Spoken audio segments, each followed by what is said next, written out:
Hello বন্ধুরা, good afternoon. আশা করছি সবাই ভালো আছো, আমিও খুব ভালো আছি। আবারও চলে এলাম নতুন একটি ব্লগ নিয়ে।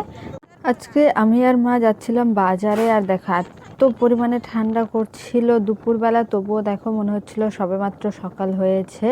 জানি না এই ঠান্ডা কতদিনে কমবে। আর আমরা বল্লা পার হয়ে যাচ্ছি, আর অনেকদিন পর বল্লাতে আসলাম। এই ঠান্ডার কারণে কোথাও বের হই না, যে পরিমাণে ঠান্ডা করে কোথায় বের হব, আর জমে যাব মনে হয়, এত ঠান্ডা লাগে।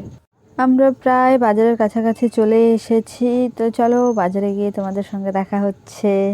আমরা বাজারে পৌঁছে গেছি, আর এত ঠান্ডা লাগছিল কি বলবো। এত ঠান্ডা তবুও টুপিটা খুলে দিয়েছি, কেননা একটু স্টাইল মারতেই হয়। বাজারে এসেছি অনেকদিন পর, আর এই যে দেখো এত ঠান্ডার মধ্যেও এত ভিড় ছিল, আমি সত্যিই ভাবতে পারিনি যে পরিমাণে ঠান্ডা করছে। তো চলো দেখা যাক কি কি দেখতে পাওয়া যায়। তো সবার প্রথমে এই যে দেখো ফুল গাছগুলো দেখতে পেয়ে গেছি, আমার তো খুবই সুন্দর লাগছিল, কিন্তু মা নিতে দেয়নি, কিনেও দেয়নি। এইদিকে বাজার বসে গেছে, খাওয়া দাওয়াগুলো দেখো, খেতে মন চাইছিল, কিনেও দিল না, বলছে পরে বাজার হবে তারপর। বাজারে তো চলে আসা হলো, বাজারও খুব ভালোই বসে গেছে। ফলমূলেরও যে দাম বলছে এত ঠান্ডার মধ্যেও। তো আমি তো জাস্ট উপলক্ষ মাত্র, আমি কিছুই নিব না, যা বাজার করবে মা কাকিমারাই করবে। তো দেখা যাক তারা কি কি বাজার করে। আর আজকে ইচ্ছা আছে সম্পূর্ণ বাজারটাই ঘুরে দেখব, দেখা যাক কি হয়, আর তোমাদেরকেও খুব ভালো করে দেখিয়ে দিব।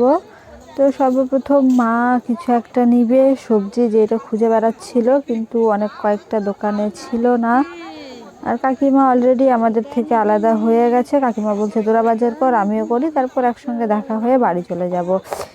প্রায় সমস্ত দোকান ঘোরা হয়ে গেছে, এখনো জিনিসটা পাওয়া যায়নি। আর এত পরিমাণে শাকসবজি উঠেছিল, দেখতে খুবই সুন্দর লাগছিল, বাট নিইনি। গ্রাম অঞ্চলের মানুষ, আমরা গ্রামেই পাওয়া যায়, বাট খুব ভালো লাগছিল, এত পরিমাণে সবুজ শাকসবজি ছিল।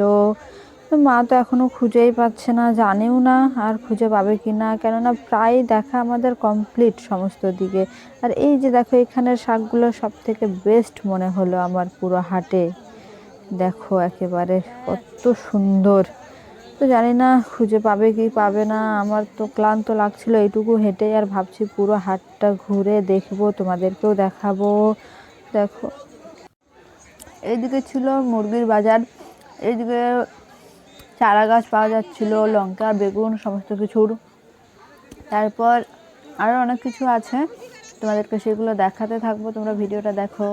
তারপর দেখতে পেয়ে গেলাম এই ছোট্ট ছোট্ট কিউট কিউট গিনিপিগগুলোকে, সত্যি একদম মায়ের মতো হয়েছে, দুটো বেবি ছিল। এই জায়গায় ছিল হাঁসের বাজার, দেখো কত পরিমাণে ভিড়। আর অ্যাকচুয়ালি আমরা এক সাইডে দাঁড়িয়ে আছি, কারণটা হলো তোমাদেরকে দেখাচ্ছি। এই যে বাবা মা গল্প করছিল, সেই কারণেই। এই মুরগিগুলোকে দেখো কত সুন্দর লাগছিল। এদিকে পোলট্রি মুরগি বিক্রি করছিল।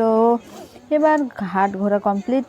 কাকিমা ফল নেবে, সেই কারণেই কাকিমা বলল যে চল দেখি। জানি না কোন দোকান থেকে নিবে আর কেমন কী যে দাম, প্রত্যেকটা দোকানে শোনা হচ্ছে। ফলমূল নেওয়া কমপ্লিট হয়ে গেছে, এবার আমরা বাড়ির দিকে রওনা দিচ্ছি। এই যে দেখো আমাদের বাজারটা ভালো করে, চাইলে তোমরা আসতে পারো, খুবই ভালো লাগে বাজারটা, সমস্ত কিছুই পাওয়া যায়। আমাদের সবথেকে বড় বাজার ধরতে গেলে আশেপাশে। আমাদের লাস্ট বাজার হলো এই যে টানা খাজা আর বাদাম মটকা নেওয়া হলেই আমাদের বাজার কমপ্লিট। আমাদের বাজার কমপ্লিট, আমি বাড়ি যাওয়ার জন্য রেডি।